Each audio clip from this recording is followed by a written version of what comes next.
Shalom saudaraku yang terkasih dalam Tuhan Yesus Kristus. Bagaimana kabar saudara? Nah saudara, pernahkah kepada kita diberikan sebuah nasihat? Sabar.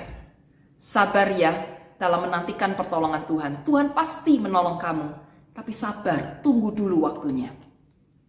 Bagaimana perasaan kita menanggapi nasihat tersebut? Apakah kita jengkel? Sabar. Sabar sampai kapan? Aku sudah menunggu sekian lama. Aku lelah, capek. Sampai kapan aku harus menunggu? Atau kita takut?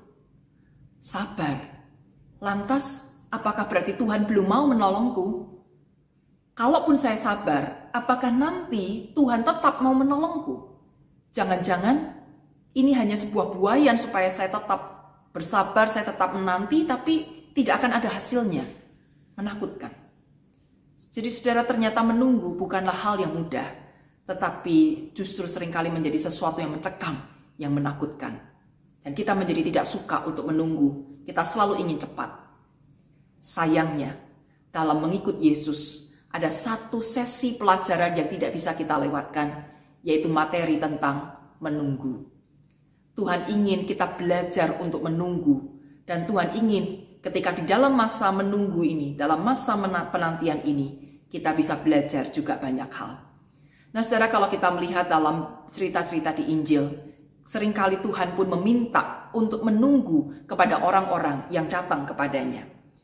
Dua orang saudara, Maria dan Marta, ketika satu kali mengirimkan kabar kepada Yesus bahwa seorang saudaranya laki-laki yaitu Lazarus meninggal, apa yang dikatakan atau apa yang diresponkan oleh Yesus? Di dalam Yohanes 11 ayat 4, ayat 5 dan 6, dikatakan Yesus memang mengasihi Marta dan kakaknya dan Lazarus. Namun setelah didengarnya bahwa Lazarus sakit, ia sengaja tinggal 2 hari lagi di tempat di mana ia berada. Bayangkan, untuk orang yang dikasihnya pun, Yesus sengaja tinggal 2 hari lagi, tidak langsung berangkat untuk memberikan pertolongan. Dan dalam bagian lain cerita perjamuan di Kana, ketika mempelai atau keluarganya kehabisan anggur, dan ibu Yesus yaitu Maria datang kepada Yesus meminta pertolongan, apa yang dikatakan oleh Yesus di dalam Yohanes 2 ayat 4, kata Yesus kepadanya, "Mau apakah engkau daripadaku ibu? Saatku belum tiba." Saatku belum tiba. Saudaraku, menakutkankah ketika Tuhan mengatakan saatnya belum tiba? Apakah berarti Tuhan tidak bertindak apa-apa dan memang tidak mau melakukan apa-apa? Apa yang bisa kita pelajari dari pernyataan Yesus ini, saatku belum tiba? Saudara, saatku belum tiba adalah belum tiba untuk melakukan apa yang kita inginkan. Tetapi bukan berarti Tuhan diam. Yang pertama mesti kita ingat bahwa Tuhan itu berdaulat atas waktu. Tuhanlah yang berkuasa atas waktu. Dia yang menguasai segala waktu dan dia berhak untuk menentukan kapan waktunya.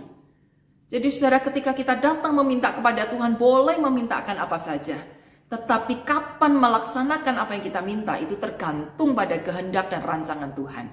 Kalaupun ia belum melakukan apa yang kita mintakan, bukan berarti lantas dia semena-mena. Bukan lantas dia ingin mengulur-ngulur waktu. Bukan lantas dia ingin menyiksa kita.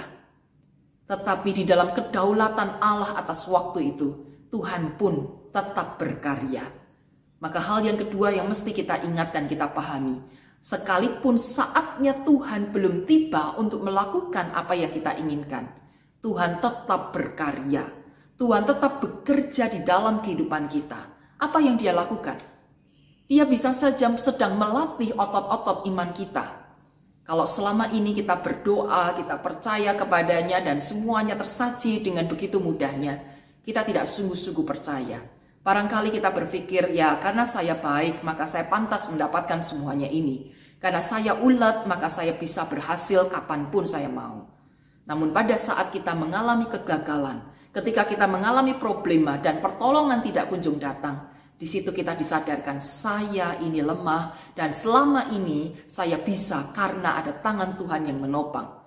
Maka saya belajar lagi untuk percaya, belajar lagi untuk bersandar, berserah, berharap hanya kepada Yesus. Otot-otot iman kita akan makin dikuatkan. Dan Tuhan juga sedang melatih kemampuan-kemampuan kita. Ketika kita diperhadapkan pada persoalan mau tidak mau, kita akan berpikir lebih keras lagi. Semakin lama masa tunggu itu, semakin keras kita akan berpikir, bukan? Dan disitulah Tuhan ingin mengembangkan kemampuan kita, memikirkan, berkreasi, menciptakan sesuatu hal yang selama ini mungkin belum pernah kita pikirkan.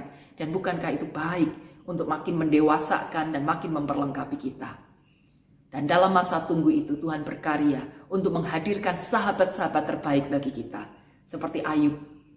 Dalam masa dukanya, ketika ada orang-orang yang datang kepadanya, disitulah Ayub bisa menguji mana sahabat yang baik dan mana sahabat yang ingin menjerumuskannya. Kalau hidup kita selalu lancar dan senang, ada banyak orang di sekeliling kita nggak tahu bagaimana isi hati mereka sesungguhnya. Apakah mereka tulus bersahabat dengan kita atau ada maunya? Namun ketika kita di dalam kesulitan dan sahabat orang-orang tersebut datang di sekitar kita, kita bisa menilai. Sahabat yang mau mendengarkan keluh kesah kita, sahabat yang memberi waktu untuk mendampingi kita yang sedang bersedih, kita yang sedang bergumul. Siapa orang-orang yang mau memberikan waktunya bagi kita? Merekalah sahabat-sahabat kita yang sejati. Dan dalam masa tunggu itu, saudara, Tuhan membukakan mata hati kita dan Tuhan menghadirkan orang-orang terbaik bagi kita. Luar biasa bukan? Jadi jangan takut, saudara, ketika Tuhan berkata kepada kita saatku belum tiba. Bukan berarti dia diam atau dia membiarkan kita sendiri. Tuhan tetap bekerja untuk mendatangkan pertolongan-pertolongan yang tidak kita pernah pikirkan selama ini.